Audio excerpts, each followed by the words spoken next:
Hello friends, आप देख रहे हैं एवीएम क्लासेस और मैं आप सभी का स्वागत करता हूँ आपके अपने चैनल एवीएम क्लासेस में। 10 क्लास के लिए वीडियो काफ़ी फ़ायदेमंद होने वाला है क्योंकि यहाँ पे वैसे सवाल को लेकर के आए हैं जो आपको बिहार बोर्ड एग्जाम में बार बार पूछे जा रहे हैं मेरे साथियों। तो वीडियो आपके लिए काफ़ी फ़ायदेमंद होने वाला है क्योंकि यहाँ से बहुत सारे सवाल आपको एग्ज़ाम में देखने वाले हैं। तो चलिए फाइनली हम लेकर के चलते हैं आप लोग उस सवाल की ओर और आप लोग जितना कोशिश करें फटाफट से राइट आंसर देने का, क्योंकि अगर आप यहाँ बेहतर करते हैं तो बिल्कुल एग्ज़ाम में बेहतर करेंगे। ठीक है, मेरे साथ बने रहें और फटाफट से आप लोग आंसर देने का प्रयास करेंगे। सवाल है कि नरेगा कार्यक्रम के नाम के साथ किस व्यक्ति का नाम जोड़ा गया। ऑप्शन 1 में है मनमोहन सिंह, मोरारजी देसाई, मुरली मनोहर जोशी, महात्मा गांधी। तो जो जोड़ा गया था महात्मा गांधी, क्योंकि महात्मा गांधी राष्ट्रीय रोजगार गारंटी योजना है, यानी नरेगा के अंतर्गत ही आता है। जितने भी सड़क हो गया या कुछ आहार पे मिट्टी उट्टी डालाना है तो ये नरेगा के अंतर्गत ही काम होता है। ऑप्शन डी बिल्कुल सही होगा। अपना अपना आंसर मिलाते जाएंगे और जैसे ही क्वेश्चन आ रहा है आप लोग आंसर देने का प्रयास करेंगे। कागज का आविष्कार किस देश में हुआ था, और ये एक दो बार नहीं बहुतों बार एग्जाम में पूछा गया मेरे साथियों। तो हमें ऑप्शन बताने की जरूरत नहीं है क्योंकि ये ऐसे सवाल है जो आप लोग बिल्कुल इसका पता आंसर होगा। तो चीन में आविष्कार हुआ था कागज का। ठीक है, ऑप्शन है बिल्कुल जिनका भी गया बिल्कुल सही है। सवाल अगला है कि नेपोलियन संहिता किस वर्ष लागू की गई थी। नेपोलियन संहिता किस वर्ष लागू की गई थी? 1789, ठीक है, 1791, 1801 या 1804 ईस्वी में। तो नेपोलियन संहिता जो लागू किया गया था वो 1804 ईस्वी में लागू किया गया था। अपना अपना आंसर मिलाते जाएंगे, ऑप्शन डी बिल्कुल सही हो जाएगा। चलिए मेरे साथियों, अगले सवाल है कि भारत में सबसे बड़ा लौह अयस्क उत्पादक कौन सा है। कौन सा राज्य है, मतलब सबसे बड़ा लौह उत्पादक में सबसे जो ज़्यादा है कौन है, कौन सा राज्य है, जरा बताइए फटाफट से। कर्नाटक है, झारखंड है, गोवा है या उड़ीसा है? बिल्कुल बता सकते हैं आप लोग। देखिए सबसे बड़ा जो लौह उत्पादक कारखाना है वो कर्नाटक में, ठीक है। झारखंड में देता है तो कोयला का उत्पादन सबसे ज़्यादा झारखंड में होता है। यहाँ पे राइट आंसर की बात करें ऑप्शन ए हो जाएगा। सवाल नंबर 5 है, क्या कपास की खेती, कपास है ना, कपास जिसको रुई बोलते हैं, कपास उत्पादन के लिए उपयुक्त मिट्टी कौन सी है, यानी कपास की खेती के लिए कौन सी मिट्टी उपयुक्त होती है वो आप लोग बताना है। 4 ऑप्शन दिए गए, इसी में से एक आंसर छुपा हुआ है जो आप लोग बता सकते हैं। और ये हम आप लोग को बार बार ये बताते रहते हैं कि कपास की खेती के लिए कौन सी मिट्टी होती है, तो काली मिट्टी होनी चाहिए। ठीक है, कपास की खेती जो है काली मिट्टी में होती है। ऑप्शन यहाँ पे बी बिल्कुल सही जवाब। अगला है, बॉक्साइट का उपयोग किस उद्योग में होता है। बिल्कुल बहुत ही खास क्वेश्चन है। बॉक्साइट का उपयोग किस उद्योग में होता है? जूट के उत्पादन में, मतलब तांबा या सीमेंट या एल्युमिनियम। तो आप लोग पढ़े होंगे बॉक्साइट जो किसी का अयस्क है, किसका अयस्क है, तो एल्युमिनियम का अयस्क है, क्योंकि एल्युमिनियम जो प्राप्त किया जाता है वो बॉक्साइट अयस्क से ही किया जाता है। बहुत बढ़िया, बिल्कुल सबका अलग अलग सही जा रहा है जवाब। मुझे उम्मीद है कि आप लोग इसका राइट आंसर बताए होंगे। सवाल नंबर 7 है, क्षेत्रवाद की भावना का दुष्परिणाम होता है। क्षेत्रवाद की भावना का दुष्परिणाम होता है, क्या होता है? पहले ऑप्शन को ध्यान से पढ़ेंगे, उसके बाद ही आंसर देने का प्रयास करेंगे। राष्ट्रीय एकता, अपने क्षेत्र के प्रति विशेष अभिरुचि, या अलगाववाद, या विधि का शासन। क्या होगा राइट आंसर यहाँ पे? तो देखिए क्षेत्रवाद, ठीक है, क्या है? क्षेत्रवाद की भावना का दुष्परिणाम, ठीक है। क्षेत्रवाद मतलब नहीं मेरा एरिया, उसका अपने आप में जो घमंड लोग हो जाता उसका क्या परिणाम होता है? अलगाववाद हो जाता, मतलब लोग अलग अलग बंटवारा बढ़ जाता, अलगाववाद हो जाता है। ठीक है, ऑप्शन क्या हो जाएगा? सी बिल्कुल करेक्ट आंसर हो जाएगा। सवाल है 8 नंबर मेरे साथियों, इसका राइट आंसर बताएं आप लोग कि श्रीलंका के बहुसंख्य समुदाय की भाषा है। श्रीलंका के बहुसंख्य समुदाय की भाषा है, क्या मतलब श्रीलंका के अधिकतर लोग जो है वो किस भाषा को बोलते हैं? क्या हिंदी बोलते हैं, तमिल बोलते हैं, सिंहली बोलते हैं, फ्रेंच बोलते हैं? बिल्कुल बता सकते हैं। तो देखिए श्रीलंका जो है ना, श्रीलंका के अधिकतर जो लोग व्यक्ति है, समुदाय के लोग हैं, वो सिंहली भाषा को पसंद करते हैं। ऑप्शन सी बिल्कुल करेक्ट आंसर हो जाएगा। सवाल नंबर 9 है, क्या पूछा है सवाल? आप लोग वीडियो में बने रहे शुरू से अंत तक के, तभी बहुत कुछ नॉलेज मिलने वाला है, बहुत नंबर आप लोग कंप्लीट होने वाले हैं। यहाँ से वीडियो में बने रहेंगे मेरे साथियों। और वीडियो अच्छा लग रहा है तो वीडियो को जरूर लाइक कीजिए, और चैनल में पहले जुड़े तो चैनल को सब्सक्राइब कीजिए, क्योंकि यहाँ से आपको एग्जाम तक पूर्ण संपूर्ण तैयारी कराया जा रहा है। एक अर्थव्यवस्था के किस क्षेत्र को सेवा क्षेत्र कहा जाता है? सवाल है कि एक अर्थव्यवस्था के किस क्षेत्र को सेवा का क्षेत्र कहा जाता है? ये क्वेश्चन बहुत ही बार पूछा गया है। क्या प्राथमिक क्षेत्र, द्वितीय क्षेत्र, तृतीय क्षेत्र, इनमें से सभी? तो देखिए सवाल बार बार पूछा जाता है कि अर्थव्यवस्था के प्राथमिक क्षेत्र, तो प्राथमिक क्षेत्र जो है कृषि से संबंधित है, और जो अर्थव्यवस्था का किस क्षेत्र, सेवा क्षेत्र से बोल जाए तो तृतीय क्षेत्र। ठीक है, अगला सवाल, सवाल नंबर 10 है मेरे साथियों, इसका राइट आंसर बताइए आप लोग। क्या सवाल है कि विश्व व्यापार संगठन का स्थापना कब हुई थी? विश्व व्यापार संगठन की स्थापना कब हुई थी? तो इसकी अगर हम बात करें आंसर का 1990, 1991, 1995, 1997, तो बिल्कुल यहाँ पे राइट आंसर हो जाएगा 1995 ईस्वी में जो हुआ था वो विश्व व्यापार संगठन का स्थापना किया गया था। ठीक है, चलिए अगले सवाल की ओर। जेनेवा में इसका मुख्यालय है। सबसे पहले भूमिगत रेल कब बनी? अरे वाह, सबसे पहले भूमिगत रेल कब बनी, मतलब भूमिगत रेलवे की निर्माण कब किया गया था? 1863 ईस्वी में, 1864 में, 1865 में, 1866 ईस्वी में। ठीक है, बहुत बढ़िया, बेहद ही इंपॉर्टेंट क्वेश्चन है ये मेरे साथियों। इसका राइट आंसर देने का प्रयास करेंगे आप लोग। बिल्कुल सही जवाब 1863 जिन विद्यार्थियों का जवाब आया है। कोशिश करिए फटाफट से आंसर देने का। गिरमिटिया किसे कहते हैं? गिरमिटिया किसे कहा जाता है? अनुबंधित मजदूर को, या रोगियों को, छिपकली को, या अंग्रेजों को? आप ये भी क्वेश्चन बैंक में देखेंगे तो बार बार आपसे एग्जाम में पूछा गया है। तो गिरमिटिया जो कहते हैं अनुबंधित मजदूर को। ठीक है, अनुबंधित मजदूर को, जिसे मतलब कोई क्या करता है कि ठेकेदार जो होता है लोगों को पहले ही पैसा देता है, उसके बाद उसको लेकर के जाता है, गिरमिटिया मजदूर कहलाते हैं। सवाल नंबर 13 कि मुद्रण तकनीक का विकास सर्वप्रथम कहाँ हुआ? मतलब मुद्रा का, रुपया का सबसे पहले, जैसे कागज का खोज कहाँ हुआ था? चाइना में।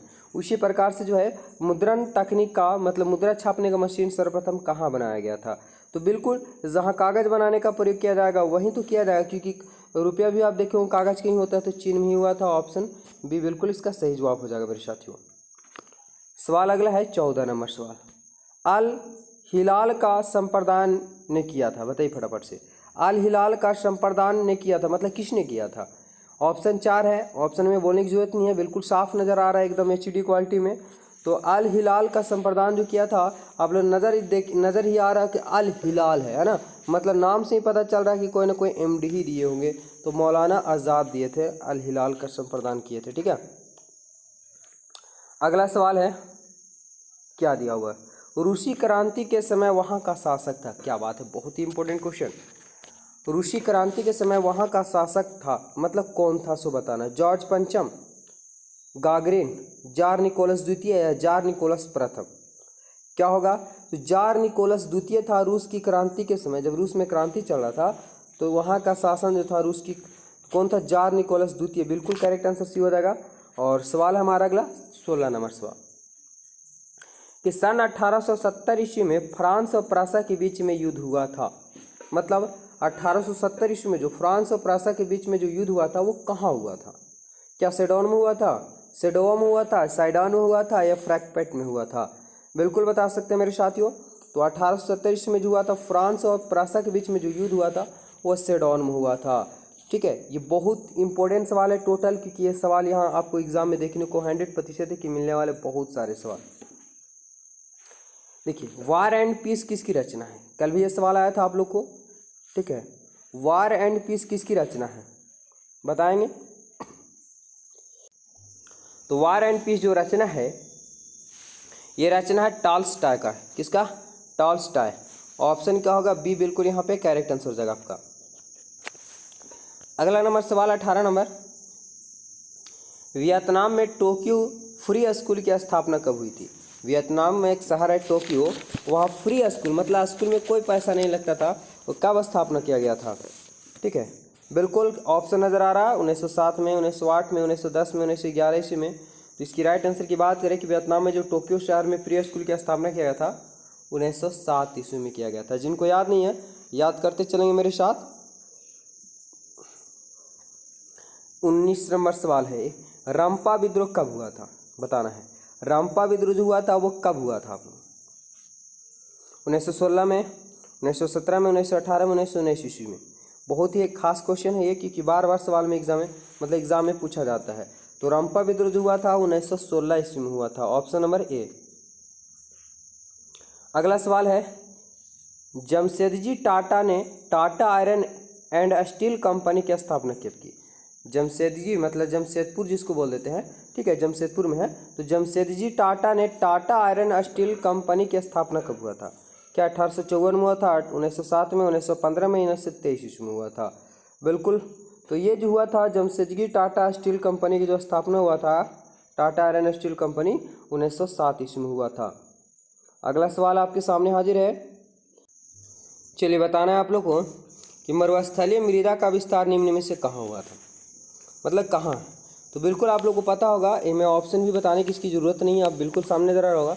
तो मरुस्थल जो है राजस्थान में सबसे बड़ा स्थान है मरुस्थल का, जिसको रेगिस्तान भी बोलते हैं, ठीक है।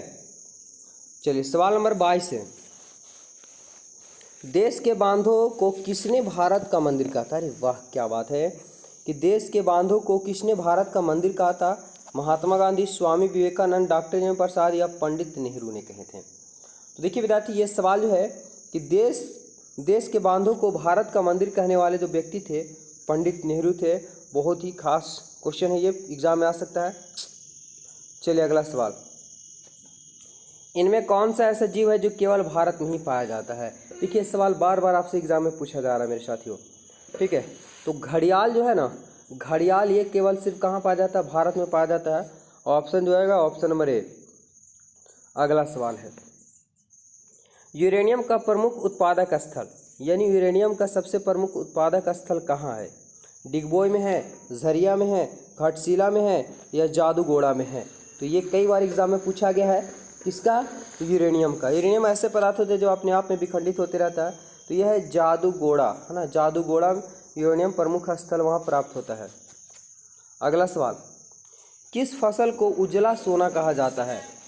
टोटल इंपॉर्टेंट क्वेश्चन है, फटाफट से आप लोग आंसर देने का प्रयास करेंगे कि किस फसल को उजला सोना कहा जाता है? उजला सोना किसे कहा जाता है? कपास को कहा जाता है। कपास कैसा उजला होता है ना, इसलिए उजला सोना के इसे नाम भी। एक सवाल और देता है कि काला सोना किसे कहते हैं? कोयला को कहते हैं, ठीक है।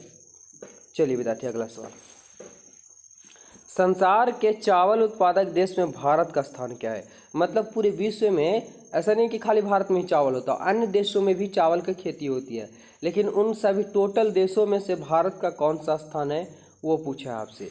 तो भारत का स्थान दूसरा है, मतलब सबसे ज़्यादा जो है ना दूसरे देशों, उसके बाद ये हमारा भारत आ जाता है। ये आज PDF को कहा हुआ है, बार बार भागने का प्रयास करेंगे, आप लोग बने रहेंगे वीडियो में।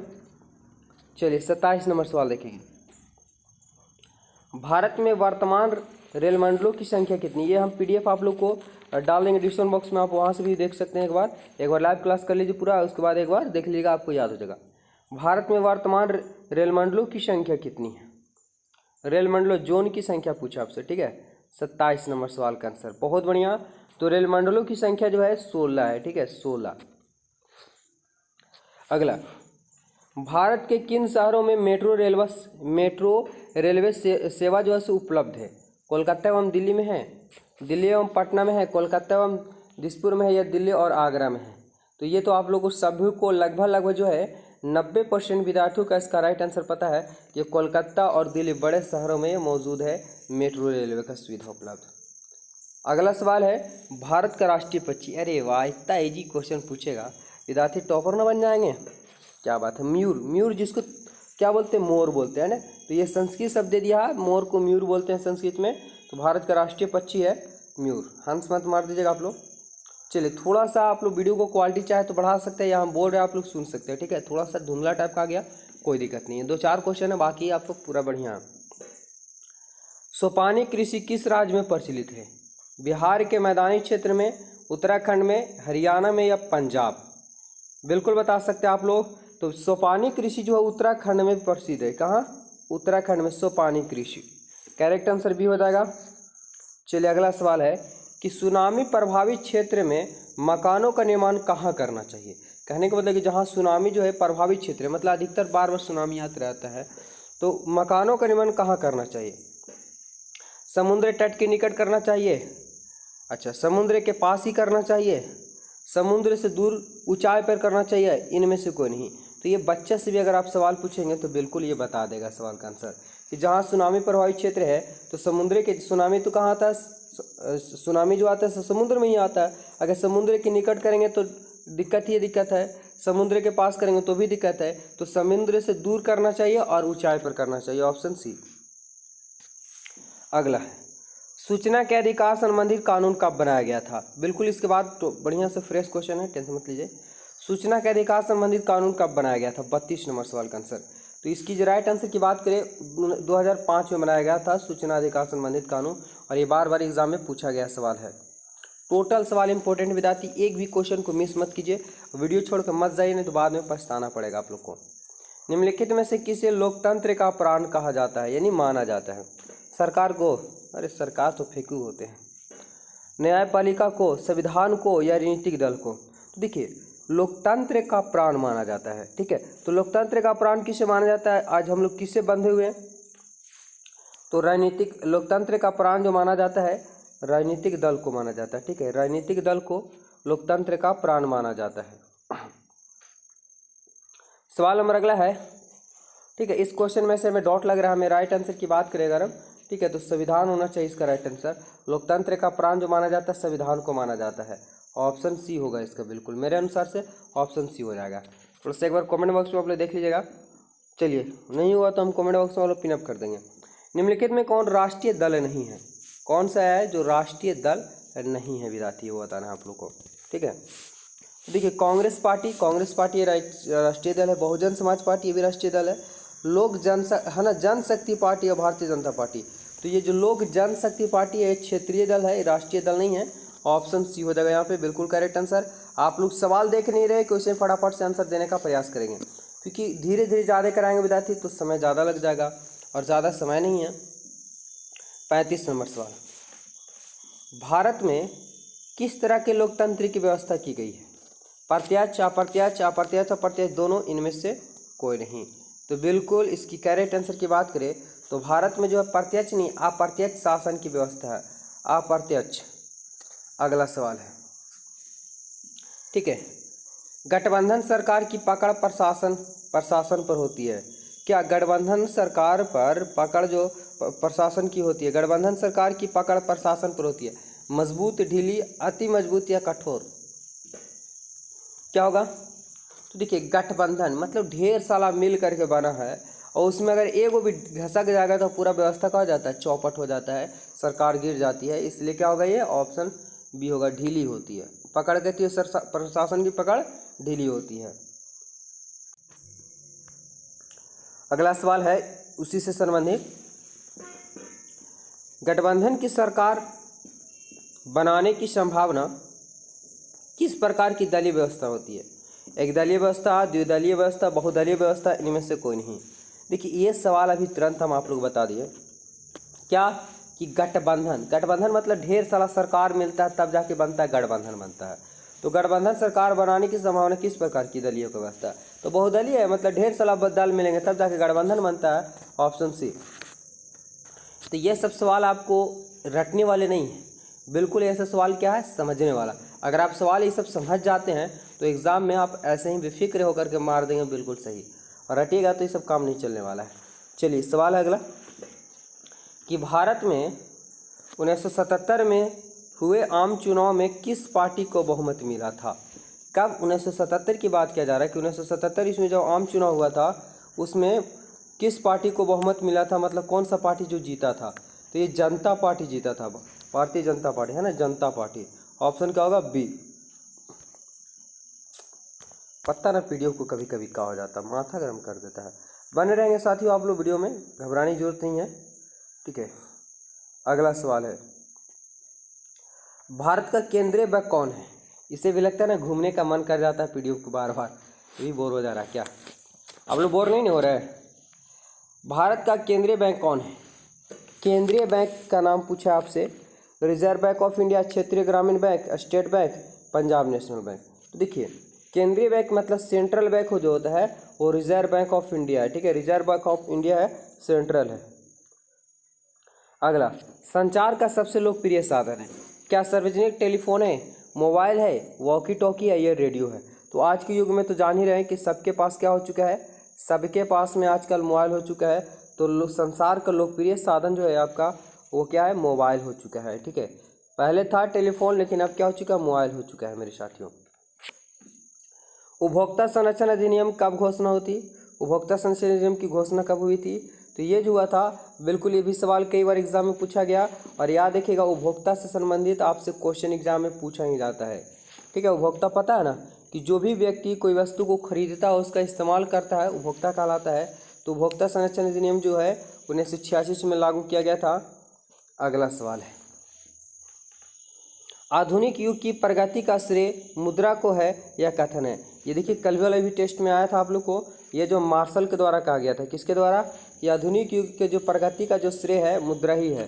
मतलब जिस देश में जितना ज़्यादा पैसा होगा उतना ही देश क्या करेगा, विकसित होगा। सवाल है अगला 43, ATM के द्वारा पैसे निकालने व जमा किए जा सकते हैं। अरे वाह, आपको ATM जब भी निकालने गए होंगे पैसा तो वहाँ पे लिखा हो रहता है 24 घंटे सुविधा उपलब्ध, मतलब रात और दिन सुविधा उपलब्ध। लेकिन ग्रामीण क्षेत्र में आज क्या किया जाता है कि 7-8 बजते बजते ATM को बंद कर दिया जाता है। पता है कि ग्रामीण क्षेत्र में अगर खुला छोड़ दिया जाए तो पता चले कि ATM से पैसा नहीं, पूरा ATM ही क्या हो जाएगा, गायब हो जाएगा। इसलिए लेकिन शहरों में आज भी देखेंगे तो आप 2 बजे रात में, 3 बजे रात, मतलब रातों भर सुविधा 24 घंटा उपलब्ध होती है।